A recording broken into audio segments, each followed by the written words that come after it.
Hello students, हमने जब पिछली क्लास में क्या पढ़ा था, त्रिपक्षीय संघर्ष पढ़ा था। उसमें हमने राष्ट्रकूट, पाल, गुर्जर प्रतिहार और 3 शैलियाँ पढ़ी थी, नागर, द्रविड़ और बेशर। 3 शैलियों के बारे में पढ़ा था।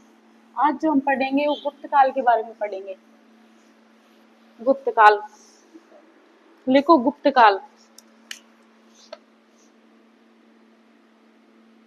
गुप्त काल ये 319 एडी से 550 एडी तक था। गुप्त काल, गुप्त काल के जो संस्थापक हैं, गुप्त काल के संस्थापक हैं वो श्री गुप्त को माना जाता है। श्री गुप्त ये गुप्त काल के संस्थापक हैं। और इनके बारे में इत्सिंग एक चीनी यात्री है। इत्सिंग है, ये एक चीनी यात्री है। और वो क्या बोलता है कि जो श्री गुप्त है इसने पाटलिपुत्र में एक मंदिर का निर्माण करवाया था। ऐसा कहना किसका है? ये इत्सिंग का है। इत्सिंग ऐसा बोलते हैं। और जो हमें इनकी जो जानकारी मिलती है ये मंदिर की, वो मिलती है प्रभावती गुप्ता के पूना ताम्रपत्र से हमें जानकारी मिलती है। इनकी जो उपाधि थी वो थी महाराज। इनकी जो उपाधि थी वो महाराज थी। महाराज इनकी उपाधि थी। ये सामंतों की उपाधि होती थी। महाराज सामंतों की उपाधि थी ये। ठीक है। और अब देखेंगे हम घटोत्कच, ये है इसका नाम जो भी है ना। ये थे 280 से 319 ईस्वी में। घटोत्कच, इनके बारे में जो जानकारी मिलती है वो हमें मिलती है प्रभावती गुप्त के पूना ताम्रपत्र से हमें इसके बारे में जानकारी मिलती है। आगे हम चंद्रगुप्त फर्स्ट का देखेंगे। चंद्रगुप्त फर्स्ट लिखो। अब देखो चंद्रगुप्त फर्स्ट ये 319 ईस्वी से 335 ईस्वी तक थे। चंद्रगुप्त फर्स्ट को गुप्त वंश का वास्तविक संस्थापक माना जाता है। वास्तविक संस्थापक माना जाता है इसको। ये पहला शासक है जिन्होंने महाराजाधिराज की उपाधि धारण की थी। 319 ईस्वी में गुप्त संवत कैलेंडर वो शुरू किया था इसने। लिच्छवी राजकुमारी थी।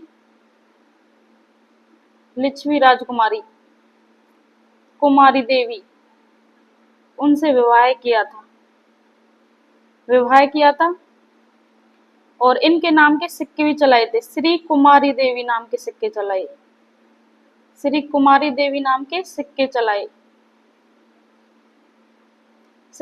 थे। उनपे श्री कुमारी देवी का नाम लिखवाया था।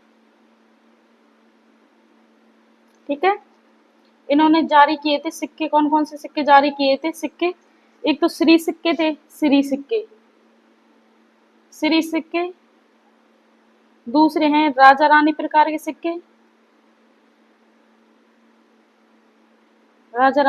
के सिक्के, और थर्ड हैं व्यवहार प्रकार के सिक्के।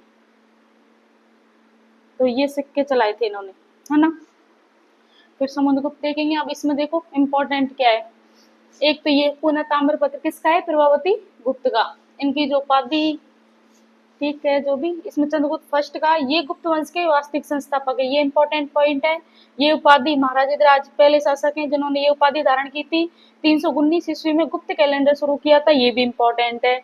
एक इनके जो सिक्के हैं ये ध्यान रखना, श्री सिक्के थे, राजा रानी प्रकार के सिक्के थे और विवाह प्रकार के सिक्के थे। तो इनका अच्छे से ध्यान रखना। अब आगे देखेंगे हम समुद्रगुप्त के बारे में।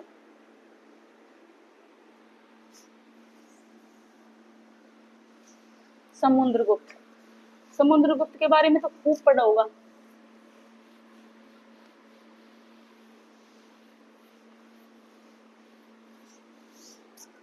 समुद्रगुप्त लिखो, समुद्रगुप्त। ये कब से कब तक थे?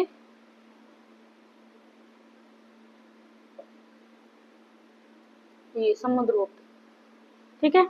इनके बारे में एक तो शक्तिशाली, शुरू में ही लिख दो। एक तो महान शासक थे और शक्तिशाली, शक्तिशाली और महान शासक, महान शासक थे, ठीक है। दूसरा इनकी जो उपाधियां हैं, उपाधियां ये खूब फेमस है, खूब क्वेश्चन आता है इनसे। लिच्छविद्वित्र, लिच्छविद्वित्र है ना, और धरणीबंध, धरणीबंध, ये दो उपाधियां हैं जो इनके फेमस हैं। इनके बारे में जो जानकारी मिलती है, जानकारी, जानकारी कहाँ से मिलती है? हरिशेन की प्रयाग प्रशस्ति से। हरिशेन की प्रयाग प्रशस्ति से हमें इनके बारे में जानकारी मिलती है। ये जो प्रयाग प्रशस्ति है ये चंपू शैली में है और गद्य और पद्य दोनों में मिलती है, ठीक है। इतना ध्यान रखना। ये समुद्रगुप्त का शक्तिशाली महान शासक। इनकी जो उपाधि है ना लिच्छविद्वित्र, ये कई बार पूछी हुई है ये। और एक ये हरिशेन की प्रयाग प्रशस्ति, ये भी इंपॉर्टेंट है, इनका तो कम से कम ध्यान रखना। ये जो हरिशेन है ये समुद्रगुप्त का क्या था? महासंधि विग्रह। ये क्वेश्चन आता है, महासंधि विग्रह था, ये भी इंपॉर्टेंट है, ये पॉइंट है ना। समुद्रगुप्त ने उत्तर भारत में 9 शासकों को हराया था। समुद्रगुप्त ने नॉर्थ इंडिया में, उत्तर भारत में, उत्तर भारत के 9 शासकों को हराया, 9 शासकों को हराया। और फिर बौद्ध धरण नीति अपनाई। हराने के बाद ये नीति अपना ली थी। इन्होंने दक्षिण भारत के, समुद्रगुप्त ने दक्षिण भारत के 12 शासकों को हराया था, 12 शासकों को हराया। और उनके प्रति कौन सी नीति अपनाई थी? ग्रहण, ग्रहण मोक्षानुग्रह नीति, मोक्षानुग्रह नीति अपनाई। इसने शक और कुषाण, कुषाणों को हराया था। इन्होंने कामरूप, असम, राजस्थान, एमपी, हरियाणा और नेपाल, यहाँ के शासकों को भी हराया था। लिख लो इतना। इन्होंने 6 प्रकार के सिक्के चलाए, 6 प्रकार के सिक्के। अब इसमें इंपॉर्टेंट एक तो लिच्छविद्वित्र है, ये इंपॉर्टेंट है, ये लिच्छविद्वित्र, इसका ध्यान रखना। एक हरिशेन की प्रयाग प्रशस्ति और ये महासंधि विग्रह थे, इसका ध्यान रखना। और ये जो नीति पूछते हैं ये वाली, दक्षिण भारत के 12 शासकों को हराया था, उसके बाद उन्होंने ग्रहण मोक्षानुग्रह नीति अपनाई थी। कुषाणों को हराया, कामरूप, असम, राजस्थान, एमपी, हरियाणा और नेपाल, यहाँ के शासकों को भी, शासक है उनको भी हराया था। इन्होंने 6 प्रकार के सिक्के चलाए थे। इसको एक बार साफ कर देते हैं। 6 प्रकार के सिक्के चलाए थे इन्होंने। कौन कौन से सिक्के थे 6 प्रकार के, बताओ। गुप्त वंश का प्रतीक क्या है? मैंने एक बार लिखाया था गुप्त वंश का प्रतीक। इन्होंने 6 प्रकार के सिक्के चलाए, 6 सिक्के लिखो।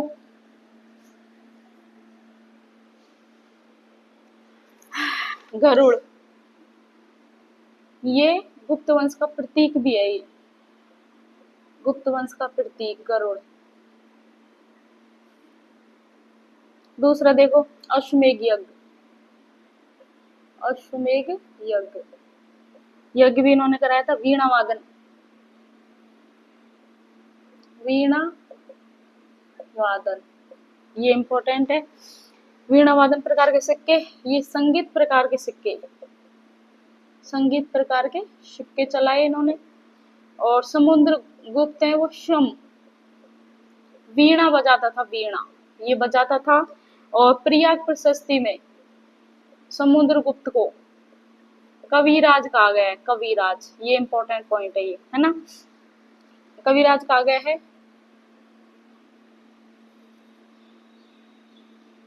फिर देखो धनुर्धर प्रकार के सिक्के, धनुर्धर प्रकार के सिक्के। आगे देखो व्याघ्रता, शेर, शेर के शिकार का अंकन मिलता है इन सिक्कों पे, अंकन मिलता है। लास्ट जो है वो है परशु, परशु प्रकार के सिक्के, इन पे कुल्हाड़ी, कुल्हाड़ी का अंकन मिलता है। तो ये सिक्के थे इनके, टोटल 6 प्रकार के सिक्के हो गए। और जो समुद्रगुप्त है इनको काच नाम से भी जाना जाता है, काच, इसका भी ध्यान रखना। अब सिक्कों का अध्ययन देखते हैं, सिक्कों का अध्ययन, सिक्कों का अध्ययन।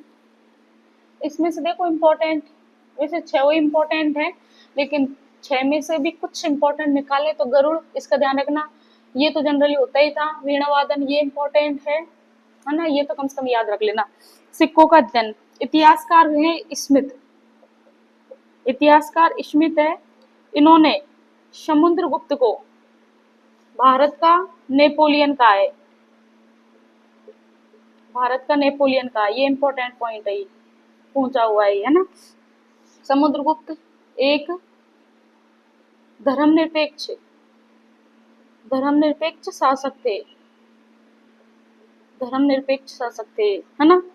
अब देखो रामगुप्त, रामगुप्त के बारे में क्या इंपॉर्टेंट है बताओ।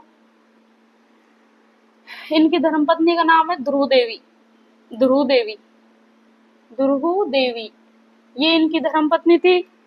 और इनके बारे में जो जानकारी मिलती है वो मिलती है विशाख दत्त, विशाख दत्त की देवी चंद्रगुप्तम, चंद्रगुप्तम से हमें रामगुप्त के बारे में जानकारी मिलती है। ठीक है, इतना लिख लो इम्पोर्टेंट। इसमें एक तो ये भारत का नेपोलियन कहा गया, ये इंपॉर्टेंट पॉइंट है ये। और ये रामगुप्त का, रामगुप्त के बारे में जो जानकारी मिलती है विशाखा दत्त की देवी चंद्रगुप्तम है, ये बुक का ये इंपॉर्टेंट है बुक, ये क्वेश्चन आ जाता है बुक का, है ना। ये देवी चंद्रगुप्तम विशाखा दत्त की बुक है, ये देवी चंद्रगुप्तम, यहाँ से क्वेश्चन आता है। आगे देखेंगे, आगे किसके बारे में देखेंगे, चंद्रगुप्त सेकंड, समुद्रगुप्त के बाद में चंद्रगुप्त सेकंड ही आते हैं, और समुद्रगुप्त से पहले चंद्रगुप्त फर्स्ट आते हैं, है ना। समुद्रगुप्त के पिता चंद्रगुप्त फर्स्ट है और बेटा चंद्रगुप्त सेकंड है। अब देखो Chandragupta second, Chandragupta second, Chandragupta second ये इंपॉर्टेंट है, यहाँ से क्वेश्चन आता ही आता है। 375 से 414 ईस्वी। ठीक है, इनकी जो उपाधियां हैं वो लिख लो एक बार, उपाधियां, विक्रमादित्य, विक्रमादित्य सकारी, और एक परम भागवत, ये परमेश्वर, ये ज्यादा इंपॉर्टेंट है, परमेश्वर ये इंपॉर्टेंट है बहुत ज्यादा, है ना। इनके दरबार में नवरत्न रहते थे, नवरत्न, 9 विद्वान इनके दरबार में रहते थे। कौन कौन थे लिखो, कालिदास, कालिदास, वरहाय मीर, इनकी जो रचनाएं हैं बुक हैं उनको हम पढ़ेंगे आगे। और धन्वंतरी, यहाँ से क्वेश्चन आ जाता है, 3 तो ये नाम दे देते हैं नवरत्न में से, एक कोई और दे देते हैं, पूछ लेते हैं क्वेश्चन, है ना। अमर सिंह, वेताल भट्टी, वेताल भट्टी लिखो, शंकु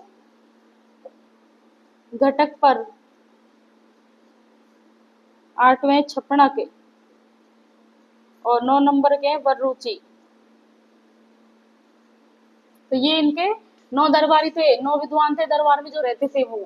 ठीक है, अब देखेंगे 399 ईस्वी में, इनके टाइम पे ही आए थे, चंद्रगुप्त सेकंड के टाइम पे चीनी यात्री थे फायान, ये आए थे स्थल मार्ग से आए थे और जल मार्ग से गए थे। फायान आए थे स्थल मार्ग से, स्थल मार्ग से गए थे तब समुद्री मार्ग से गए थे, इतना ध्यान रखना। एक है फायान ने चंद्रगुप्त का उल्लेख नहीं किया है, इन्होंने चंद्रगुप्त का उल्लेख, चंद्रगुप्त नाम का उल्लेख नहीं किया है, नाम का उल्लेख नहीं मिलता, ये पॉइंट पूछा हुआ है, नहीं मिलता है। इन्होंने चंद्रगुप्त सेकंड की प्रशंसा की है, उसकी खूब तारीफें की है। और इनकी जो रचना है फायान की, वो है फो कवो की, इसका ध्यान रखना। इनकी रचना जो बुक है इनकी है ना।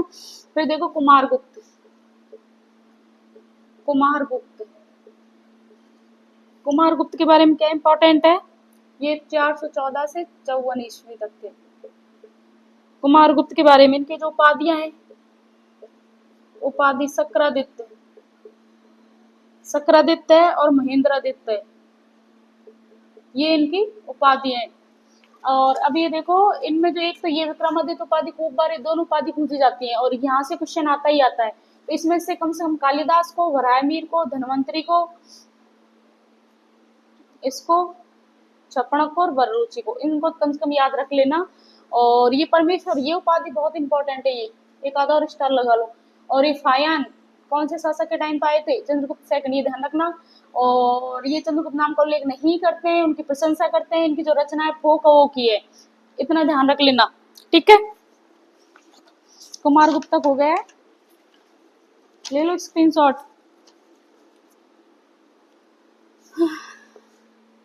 ये कार्तिकेय, कार्तिकेय के अनुयायी थे,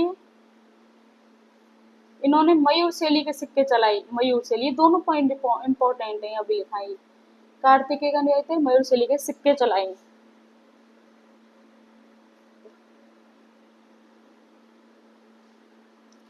चीनी यात्री हेनसांग क्या बोलते हैं कि जो कुमारगुप्त हैं, इन्होंने नालंदा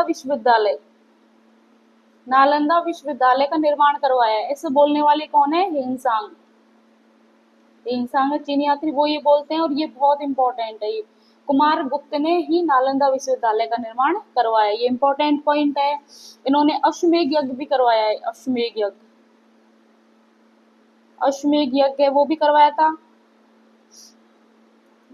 अब देखो स्कंदगुप्त के बारे में, इतना इनको साफ कर लो एक बार।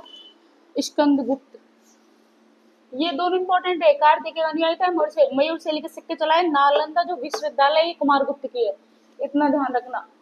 और आगे लिख लो स्कंदगुप्त।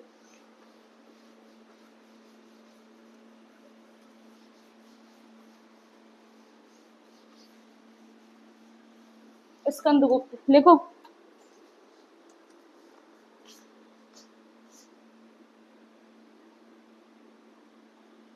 स्कंदगुप्त है, इन्होंने पुष्यमित्र को पराजित किया था, इसको पराजित किया था इसने। और ये जो जानकारी मिलती है स्कंदगुप्त के भीतरी अभिलेख, अभिलेख से मिलती है, ये जो जानकारी मिलती है, इतना ध्यान रखना।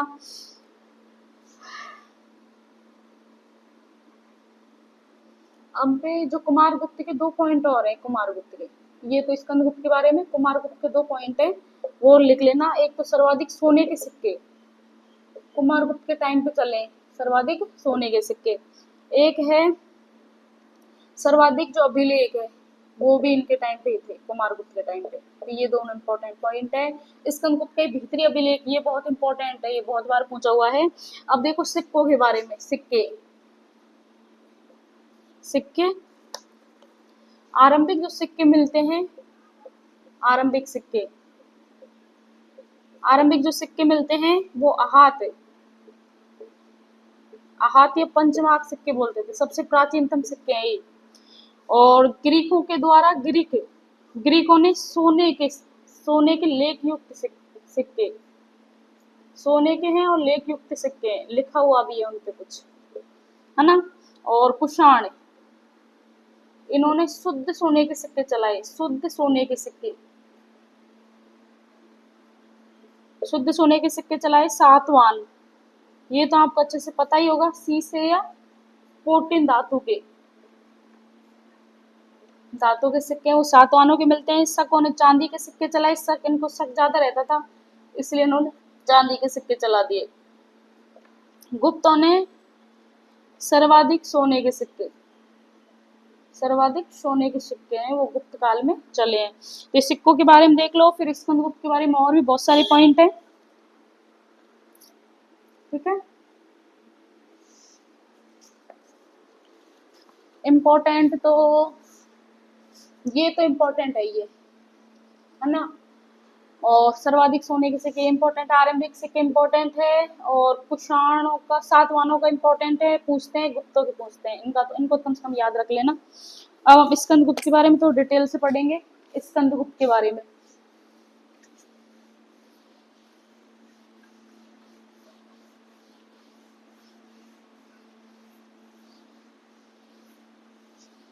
स्कंदगुप्त के बारे में डिटेल से हैं और कुछ इम्पोर्टेंट पॉइंट है। स्कंदगुप्त के बारे में 454 से 67 ईस्वी तक थे। इनके बारे में जो ज्यादा पूछा जाता है, इन्होंने पूर्णों को पराजित किया, पूर्णों को पराजित किया था इन्होंने। और इनके समय पे पर्णदत्त पुत्र चक्रपालित ने सुदर्शन झील का निर्माण करवाया।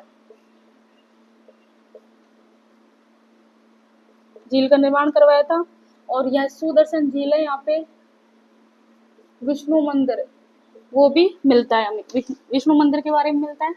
सुदर्शन झील के बारे में देखो, निर्माण किसने कराया, पुनः निर्माण किसने कराया, तो चक्रपालित ने निर्माण करवाया है। ये कहाँ पे है, ये काठियावाड़,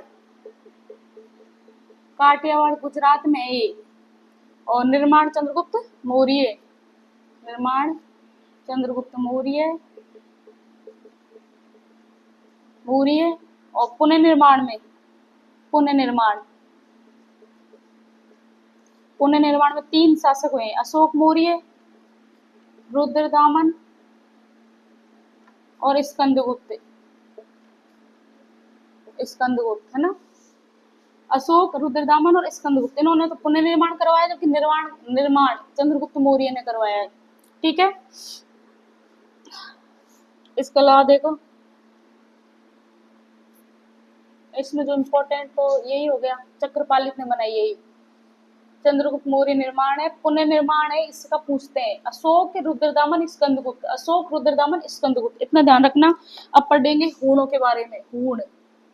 हूणों का एक जो इम्पोर्टेंट है, इन्होंने हर हर महादेव का नारा प्रसिद्ध किया। हर हर महादेव का नारा है वो फेमस है इनका। और ये मध्य एशिया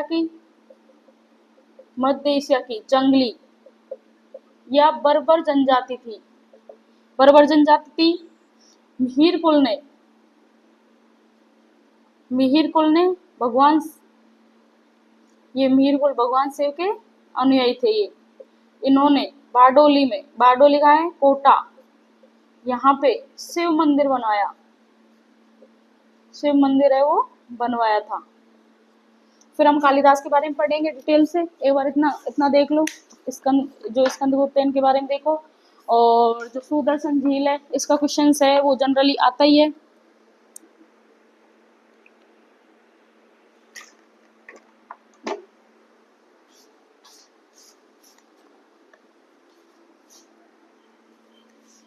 अब पढ़ेंगे कालिदास के बारे में। कालिदास लिखो, कालिदास की रचनाएं लिखेंगे। कालिदास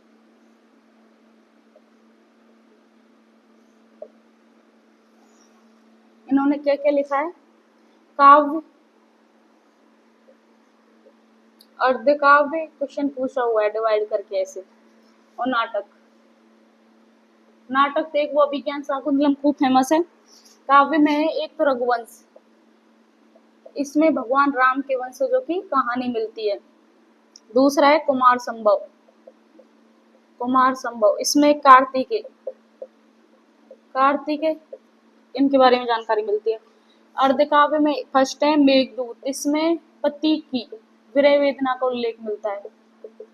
और ऋतु संगार, इसमें पत्नी की जो विरह वेदना है उसका उल्लेख है। नाटक में मालविकाग्निमित्र, इसमें जो हमें पुष्यमित्र शुंग का पुत्र है, शुंग के पुत्र अग्निमित्र और मालविका की कहानी का उल्लेख मिलता है। अग्निमित्र अग्निमित्र और मालविका, इनकी प्रेम कहानी का उल्लेख मिलता है। दूसरा है विक्रमोवंशीय, इसमें पुरर्वा और उर्वशी की कहानी मिलती है, उर्वशी। थर्ड है अभिज्ञान शाकुंतलम, ये बहुत इंपॉर्टेंट है, अभिज्ञान शाकुंतलम इंपॉर्टेंट है, ये अच्छे से कर लेना। अब भास की रचनाएं देखते हैं। भास की रचनाएं हैं स्वेपन, वास, वध्यता। ये पहला नाटक है इनका, पहला नाटक। चारुदत्तम काल्पनिक घटना पर आधारित है, ये काल्पनिक घटना पर आधारित है। ये भास के बारे में हो गया, ये कालिदास के बारे में हो गया। और अब आगे देखेंगे, बहुत सारी बुक है तो इसको तो साफ करना पड़ेगा। इंपॉर्टेंट देखो, वैसे खूब बार पूछे हुए हैं ये सभी, अगर पूरा याद कर ले तो बहुत अच्छी बात है, लेकिन ये तो याद रख लेना, है ना। इसके अलावा ये कुमार संभव भी पूछी जाती है, और एक ये मेघदूत। कम से कम ये 3 तो याद कर लेना, बाकी अगर पूरा याद कर सके तो पूरे ही याद कर लेना। और भास की ये स्वेपनवास वध्यता, ये बहुत इंपॉर्टेंट है ना, पहला नाटक है स्वेपनवास वध्यता, भास का है ये। अब जो आगे देखेंगे हम, कुछ रचनाएं बुक है, मतलब उन बुकों के बारे में, क्योंकि बुक से जनरली क्वेश्चन आता ही है। लिखो रचयिता और बुक। रचयिता, रचना करने वाले कौन थे और बुक कौन सी थी, ठीक है। अमर सिंह, इन्होंने अमरकोश की रचना की है, अमरकोश। लिखो चंद्रगोमिन, ने चंद्रगोमिन व्याकरण, ठीक है। वात्स्यायन, इन्होंने कामसूत्र,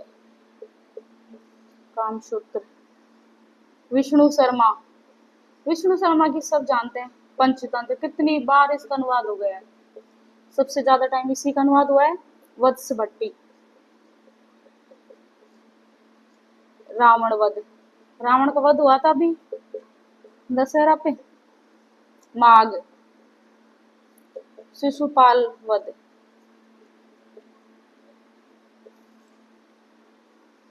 कामंदक, ये नीतिसार। क्षेमेंद्र, वहत कथा मंजरी। ये रचनाएं लिख लो एक बार। एक और है, कितनी हो गई, 8 9। ये मृच कटिकम, शूद्रक की। तीनों रचना है, इनमें से कौन सी इंपॉर्टेंट है ये देखो। ये तो देखो, ये नाम से ही है तो ये तो याद करने की जरूरत है नहीं, क्योंकि ऐसे पूछते नहीं है। वात्स्यायन की कामसूत्र, ये याद कर लेना। विष्णु शर्मा की तो खूब बार पूछी हुई है, ये सबको जनरली याद भी होगी, है ना।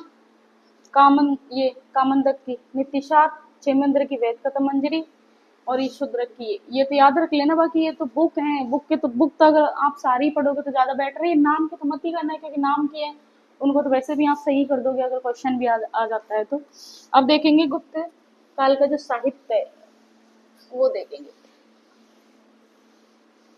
गुप्त काल का साहित्य।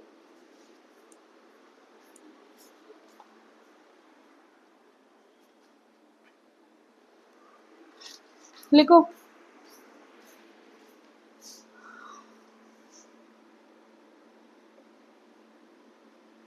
गुप्त काल का साहित्य।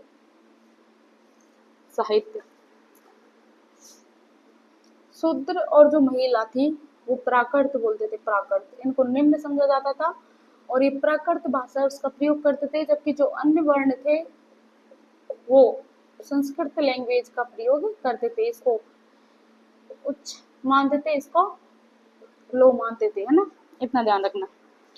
गुप्तकालीन चित्रकला,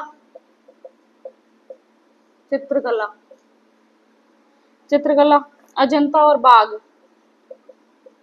अजंता और बाघ, बाघ की गुफाओं से गुप्त काल के चित्र मिलते हैं। गुप्त काल के चित्र मिलते हैं, चित्र मिलते हैं यहाँ पे फ्रेस्को और टेम्परा, ये चित्र भी मिलते हैं।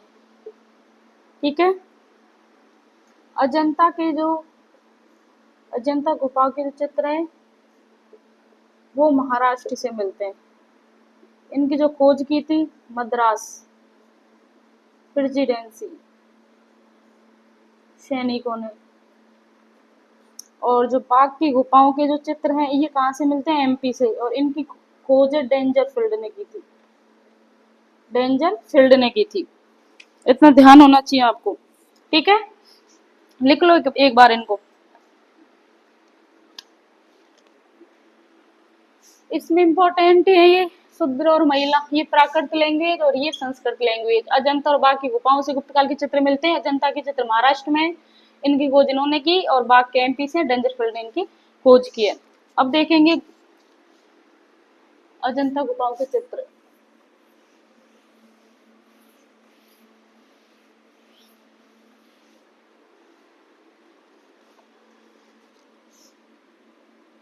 अजंता गुफाओं के चित्र, यहाँ से 29 गुफाएं मिलती हैं। इम्पोर्टेंट है ये सुरक्षित है, ये अभी भी है ये सुरक्षित। ठीक है। यहाँ से चैत्य और विहार ये भी मिलते हैं। अजंता गुफा संख्या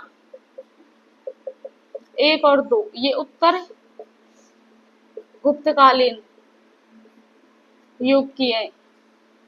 ठीक है।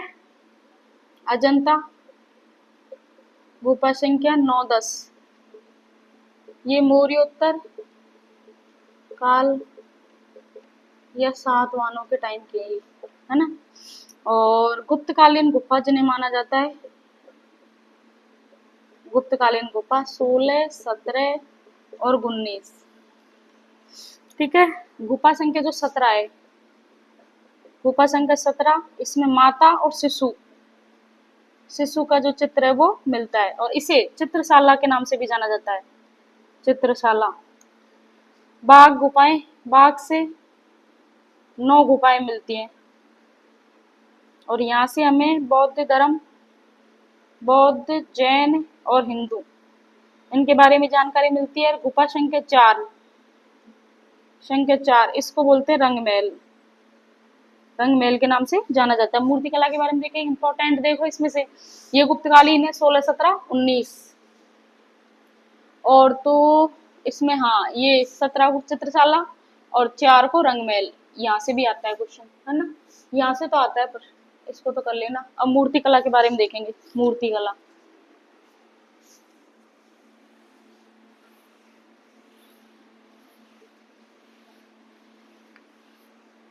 देखो, मूर्ति कला गुप्त काल की जो मूर्तियां जो मिली है हमें, धातु, स्टेराइट और टेराकोटा, इनकी मूर्तियां मिलती हैं। सुल्तानगंज यूपी से भगवान बुद्ध की मूर्ति मिली है, बुद्ध की विशाल मूर्ति, ये है 8 फीट, इतनी बड़ी है ये। यहाँ की जो मूर्ति हमें मथुरा, सांची, सारनाथ और पाटलिपुत्र यहाँ से मिलती हैं। ठीक है। गुप्तकालीन मंदिरों में 10 अवतार और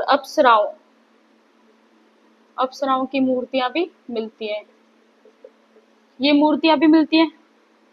मंदिरों का जो निर्माण हुआ था, मंदिरों का निर्माण ये पंचायतन शैली में हुआ था, पंचायतन शैली में। और पंचायतन शैली पर आधारित एक देवगढ़ का 10 अवतार मंदिर है, देवगढ़ का 10 अवतार मंदिर, ये प्रसिद्ध है। पंचायतन शैली पर है ये, ठीक है। और अन्य प्रसिद्ध मंदिर, जो अन्य मंदिर देखो, अन्य मंदिर, एक है विष्णु मंदिर, विष्णु मंदिर भीतरी गांव यूपी, यूपी, ये ईंटों से बना मंदिर है, ईंटों से निर्मित है, ये इंपॉर्टेंट है ये। शिव मंदिर, ये है भूमरा एमपी, ठीक है। पार्वती मंदिर, ये है नचना कुठार एमपी। लक्ष्मण मंदिर, ये है सिरपुर, सिरपुर में। विष्णु मंदिर तिगुआ एमपी, तिगुआ एमपी। और भीतरगांव, भीतरगांव हो गया क्या, नहीं लिखा है मैंने, कोई ना लिखो। भीतरगांव, भीतरगांव ईंटों का मंदिर है ये यूपी से मिलता है। तो अब गुप्त काल की हम विज्ञान और तकनीकी देखेंगे, एक बार ये लिख लेना। इंपॉर्टेंट है कि यहाँ की जो मूर्तियां हैं धातु, स्टेराइट और टेराकोटा इनकी मिली है। सुल्तानगंज यूपी से भगवान ने जो बुद्ध है इनकी विशाल मूर्ति मिली है। मूर्ति मथुरा, कांची और सारनाथ से मिली है। दशावतार अप्सराओं की मूर्तियां भी मिलती हैं। पंचायतन शैली है, ये बहुत इंपॉर्टेंट पॉइंट है ये, ठीक है। देवगढ़ दशहरा मंदिर इस पर ही आधारित है। इसके अलावा ये इंपॉर्टेंट ही है, एक बार याद कर लेना, ठीक है। अब देखेंगे गुप्त काल के विज्ञान और तकनीकी।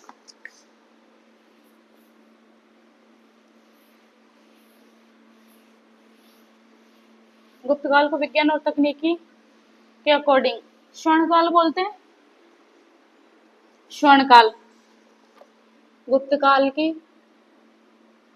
विज्ञान और तकनीकी, इस पर आधारित स्वर्ण काल माना जाता है, स्वर्ण काल, स्वर्ण काल माना जाता है, ठीक है। आर्यभट्ट, आर्यभट्ट, आर्यभट्ट ने कहा है पृथ्वी सूर्य के चक्कर लगाती है, पृथ्वी सूर्य के चक्कर लगाती है। चंद्रमा ये पृथ्वी के चक्कर लगाता है, ये आर्यभट्ट ने बोला है। और इन्होंने सूर्य ग्रहण, सूर्य ग्रहण और चंद्र ग्रहण क्यों होते हैं इनके कारणों की व्याख्या की है, कारण बताएं, कारण। इसके अलावा पाई का मान दिया है, पाई का मान। और त्रिभुज के क्षेत्रफल का जो सूत्र, क्षेत्रफल निकालने का जो सूत्र है वो दिया है। त्रिज्या बताइए, त्रिज्या, त्रिज्या के बारे में बताया है। इनकी जो बुक है उनके नाम पर ही है, एक तो आर्यभट्टम, आर्यभट्टयम, एक है सूर्य सिद्धांत, सूर्य सिद्धांत 10 गीति का सूत्र, ये सूर्य सिद्धांत है। इसमें त्रिकोणमिति मिलती है,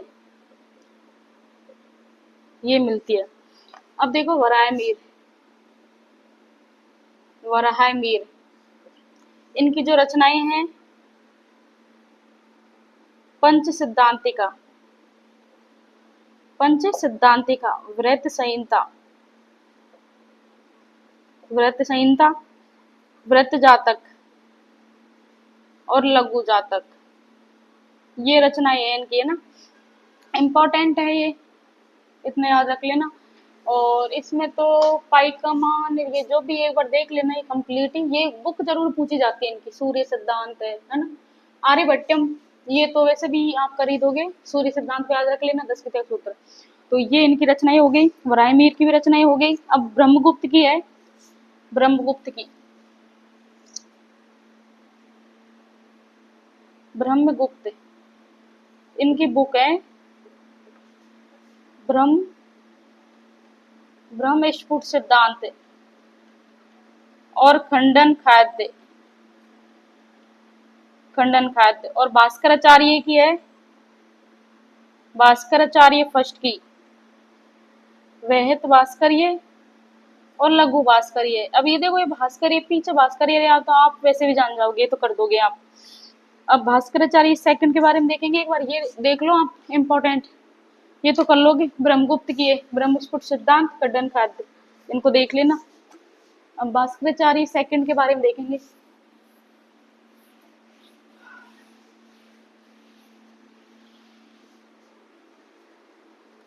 भास्कराचार्य सेकंड, ये गणितज्ञ थे, गणितज्ञ थे ये, सिद्धांत शिरोमणि, ये रचना है इनकी सिद्धांत शिरोमणि। इसके 4 संस्करण है, 4 संस्करण, बीज गणित, गोल अध्ययन, गणित अध्ययन, लीलावती, ये गणितज्ञ थी लीलावती। और फेजी ने फारसी में अनुवाद किया है इसका, ठीक है। इसका अलावा भागभट्ट, इसकी अष्टांग हृदय, अष्टांग हृदय है पाल काव्य की। इनके हस्ती आयुर्वेद, अज्ञात है, अज्ञात, नवनीतकम। तो ये इम्पोर्टेंट है, भास्कराचार्य की सिद्धांत शिरोमणि, याद कर लेना इसको। और लीलावती का फेजी ने अनुवाद किया है फारसी में, ये भी इम्पोर्टेंट पॉइंट है ना, ये भी इम्पोर्टेंट है, इतना याद रख लेना। तो गुप्त काल कंप्लीट हो गया है, आज के लिए इतना काफी है, धन्यवाद।